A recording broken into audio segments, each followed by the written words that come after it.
Welcome everyone to History Gone Wilder, part of Half History Will Travel. I am your host, the Wilder Historian, and I've been wanting to do more biographies, especially because you all seem to really enjoy them.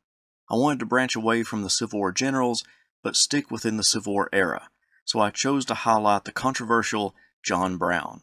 His videos will not be weekly, but will be put out as I get time to complete them. I will still put out a video on Tuesday and continue the main biography series on Fridays, but look for these future parts for John Brown and other characters to drop on Sundays at 7 p.m. Thank you all so much for your support.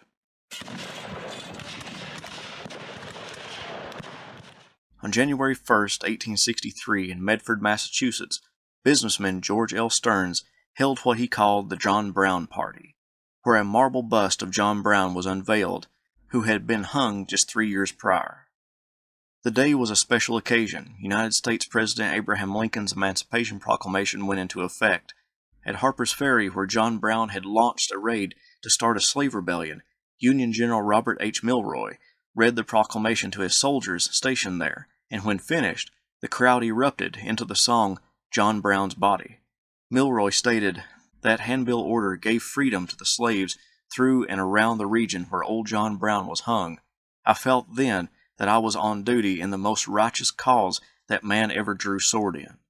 Back in Medford, the party included some of the country's most ardent abolitionists, including Ralph Waldo Emerson, Wendell Phillips, and William Lloyd Garrison. Others included Julia Ward Howe, who wrote the Battle Hymn of the Republic to the tune of John Brown's Body, and Louisa May Alcott, who wrote Little Women. Stearns himself had been a backer of John Brown and said, "I consider it the proudest act of my life that I gave good old John Brown every pike and rifle he carried to Harper's Ferry." Those gathered at that party believed that without John Brown, Emancipation Day, as it would be called, would never have come. They had been and continued to be skeptical of Abraham Lincoln, who took a more moderate stance toward slavery than they who attended the party. Lincoln had advocated for the relocation of African Americans, believing neither race could coexist on equal terms together. William Lloyd Garrison wrote of Lincoln, "He has evidently not a drop of anti-slavery blood in his veins, and he seems incapable of uttering a humane or generous sentiment respecting the enslaved millions in our land." One of Brown's biographers explained, "Perhaps the most significant meaning of the John Brown Party was that everyone present was joined by an idealistic vision of a man who, in other circles, was branded a murderer, a thief, and an insane fanatic. The pristine purity of the bust was as distant from John Brown's real looks as the starry-eyed hero worship of Stearns's guest was from a true appraisal of his achievements. The reality is somewhere in the middle. John Brown was and is a complicated figure. Some see him as incredibly progressive, which he was, and some see him as violent to excess, which he was in many instances, but that should make us want to explore the man even more." Civil War historians have battled over when did the Civil War begin. None argue against the firing on Fort Sumter as the signal for the beginning of the war itself, but did the Civil War represent something more than simply military engagements? Many say yes, and of those, some point to John Brown's raid on Harper's Ferry as the beginning of the Civil War, the beginning of that divide that could not be patched together by compromising politicians.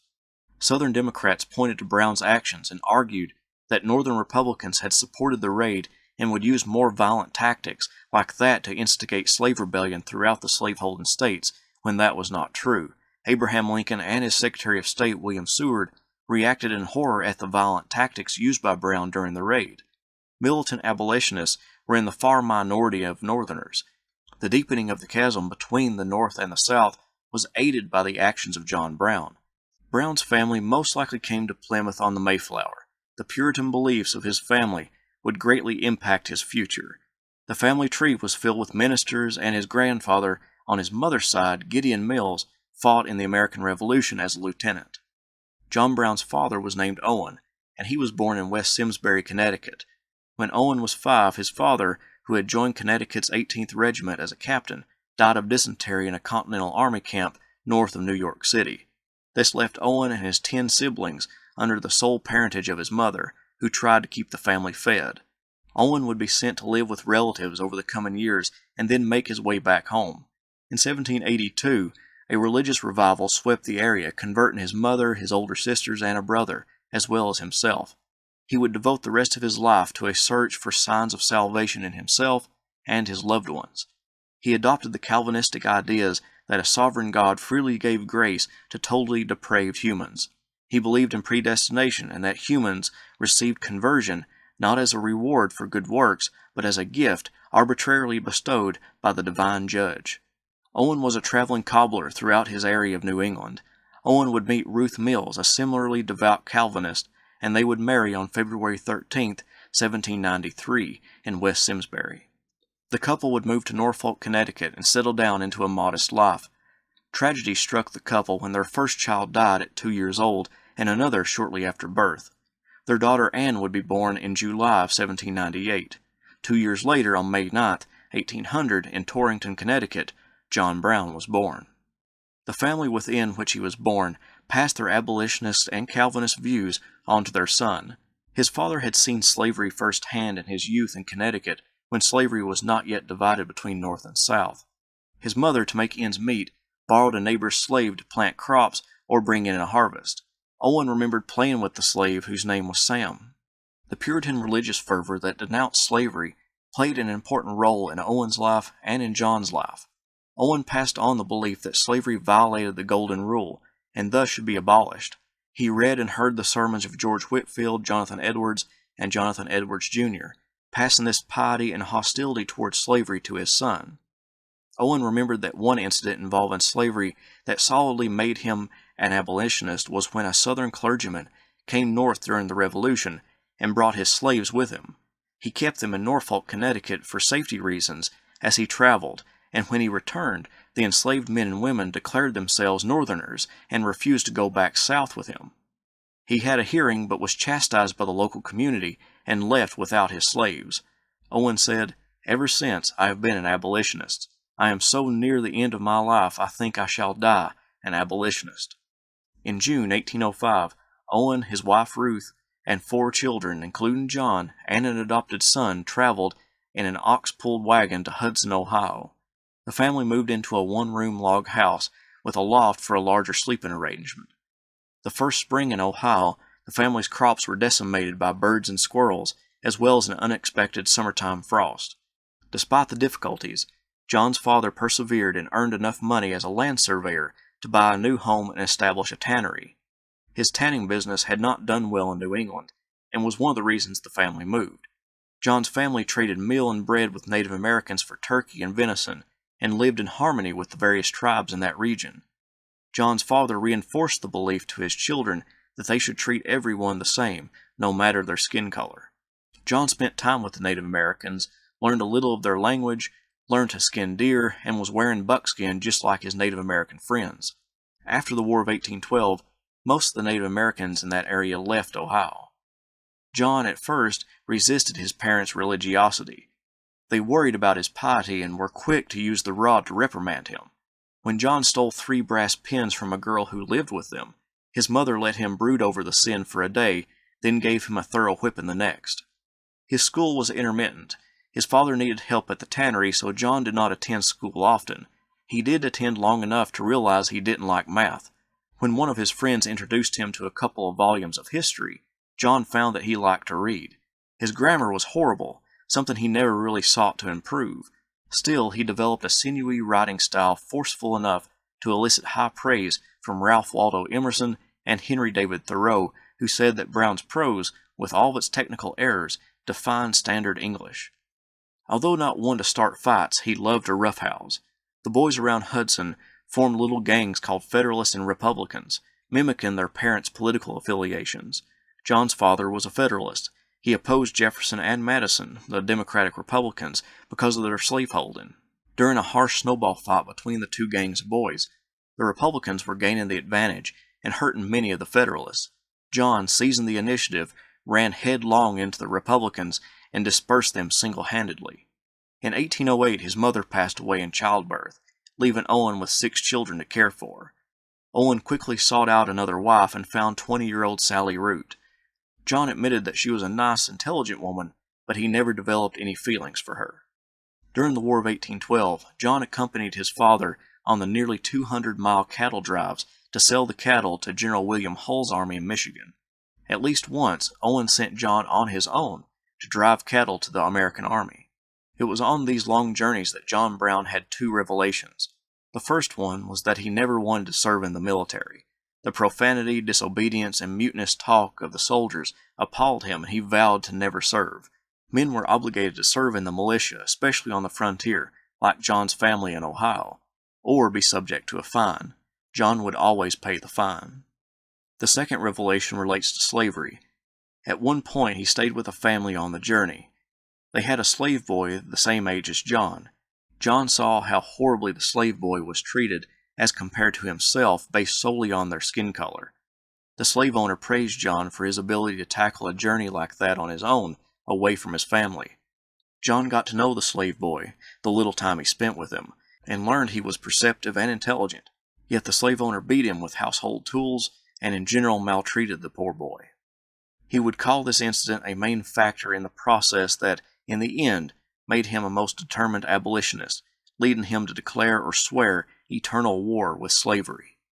After wrestling with a skepticism of religion and feeling guilt for his sinful nature at the age of 16, he announced his repentance and his acceptance of Christ in the small schoolhouse that served as the Hudson Congregational Church.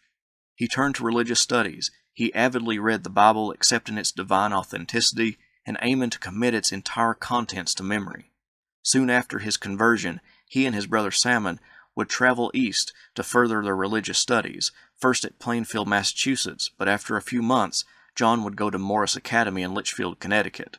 One time at the academy, Salmon committed an infraction. John asked the instructor if he planned on punishing Salmon because John's father would punish Salmon for that infraction at home. The instructor thought better than punish the young man, but John, acting in a fatherly role, flogged his brother for the infraction. John wanted to advance his studies and become a minister by going to Amherst College, but funds were running low, and he had to return to Ohio in 1817. Before long, he started his own tannery business about a mile north of the town of Hudson with his adopted brother Levi Blakesley. John Brown at 18 was a lean man of 5 feet 10 inches, with dark hair brushed straight back and a chiseled face whose determined look was accented by hollow cheeks, a sharp jaw, and glittering gray-blue eyes. Plain in dress, he was fastidiously neat. Purposeful and tenacious, he liked establishing plans and sticking to them, confident of success. Soon after establishing his tanning business, John fought against the institution of slavery for the first time. A runaway slave approached John and Levi, asking to be protected from his white pursuers. John brought the man into his cabin, and when horse hooves were heard beating the ground, John instructed the man to escape through the window and hide in the brush. When it was discovered that the sound was just his neighbors riding back from town, John went to fetch the runaway, only to find him cowering behind a log. The prone and paranoid state that slavery put the runaway in was enough to convince John to vow eternal enmity to slavery. By early 1820, the size and responsibility of his tannery forced John to hire a housekeeper to do the chores around the cabin. He hired a widow named Miss Amos Lusk.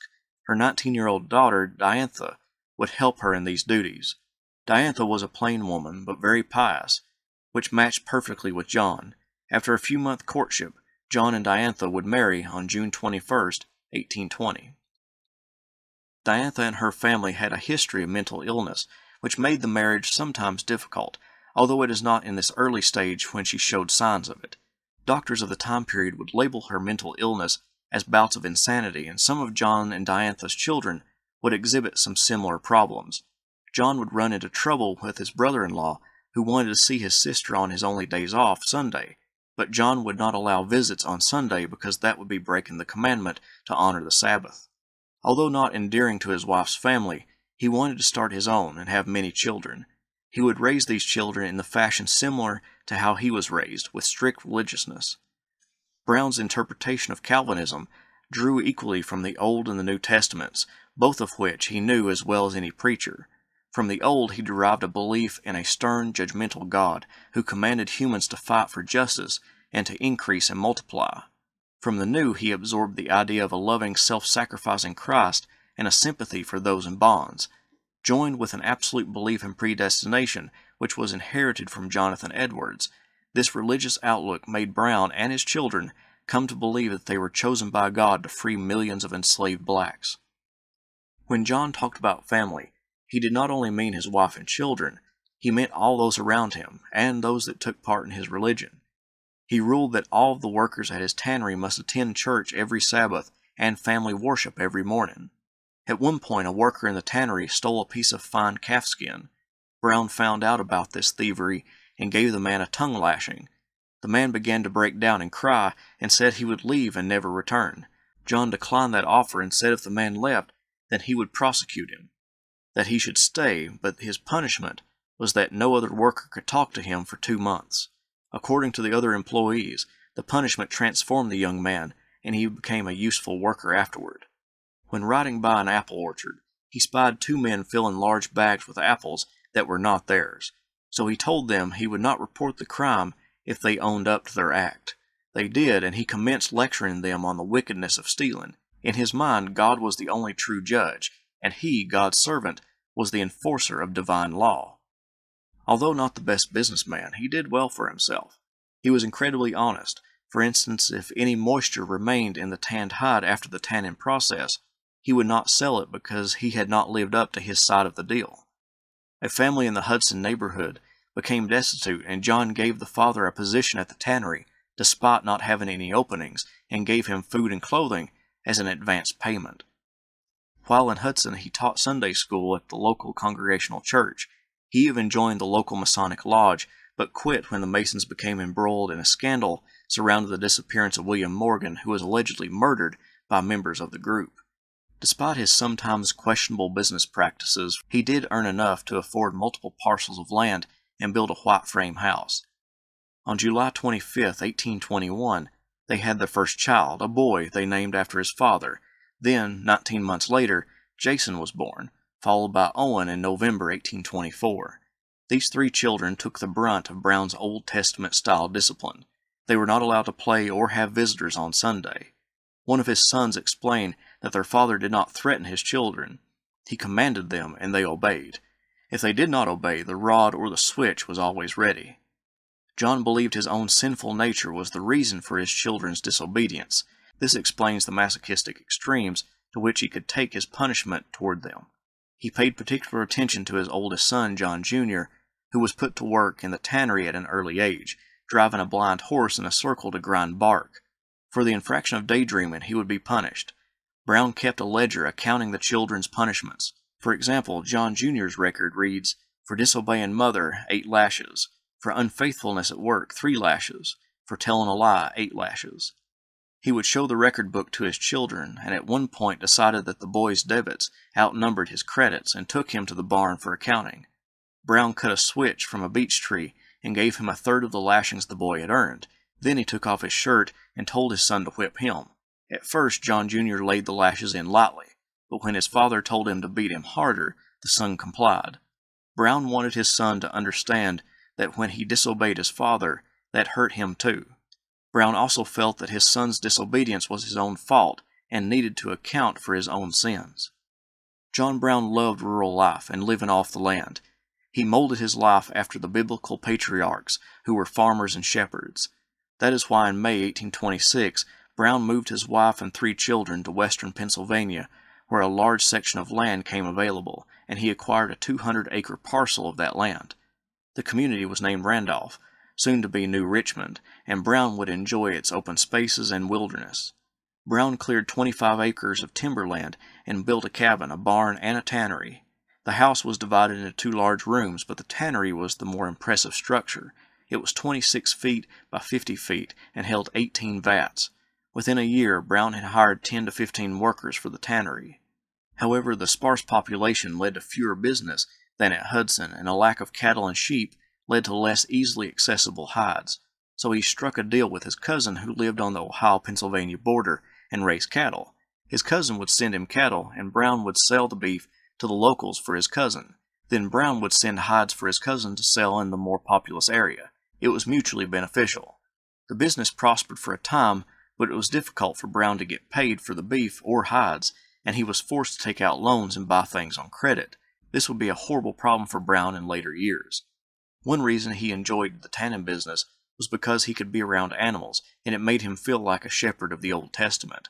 He also continued to shepherd his children toward a religious life. The family would also grow in number and have numerous problems. Owen suffered an obscure childhood injury that crippled his left arm for life. Diantha gave birth to Frederick, a sickly child that died at 4. Ruth was born on February 18, 1829, and the next year another Frederick was born, who was described as simple-minded and unstable. Losing a child in its early life, as well as getting older, changed John Brown's severity and punishments for the children. He became more loving in his older age, but still strict. Ruth remembered, "He sometimes seemed very stern and strict with me, yet his tenderness made me forget that he was stern." His wife's ailments that often left her incapacitated resulted in Brown having to attend to the children, especially if they were sick. He stayed up days on end doctoring his children back to health.